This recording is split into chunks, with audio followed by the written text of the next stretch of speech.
வணக்கம் மக்களே, welcome back to நேற்று இன்று நாளை. இந்த ஷார்ட்ஸ் வீடியோவில் நம்ம டக்குனு மோர் கூட்டு எப்படி பண்ணலாங்கிறத பார்த்துடலாம்.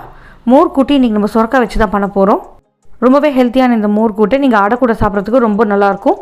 கடாயில் கொஞ்சமாக தேங்காய் எண்ணெய் விட்டு எண்ணெய் சூடானதும் கொஞ்சம் கடுகு, கொஞ்சம் ஜீரகம், கடலைப்பருப்பு, உளுத்தப்பருப்பு சேர்த்துக்கலாம். பருப்பு நல்லா பொன்னிறமாக மாறினதுக்கு அப்புறமா கருவேப்பிலை சேர்த்துட்டு 2 கப் அளவுக்கு பொடிப்பொடியாக நறுக்கின சுரக்காய் சேர்த்துக்கோங்க. சுரக்காய் நல்லா அலம்பிட்டு தோலை சீவிட்டு அதுக்கப்புறமா பொடிப்பொடியாக நறுக்கிக்கோங்க.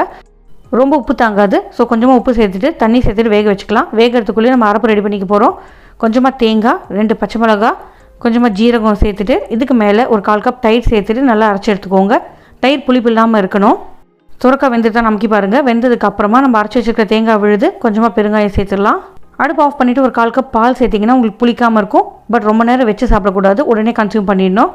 கொஞ்சமாக ஃப்ரெஷ் தேங்காய் எண்ணெய், கருவேப்பிலை சேர்த்துட்டு மிக்ஸ் பண்ணிவிட்டு அடையோடு சர்வ் பண்ணுங்கள். சூப்பராக இருக்கும். சேனலுக்கு சப்ஸ்கிரைப் பண்ணிவிடுங்க. தேங்க்ஸ் ஃபார் வாட்சிங்.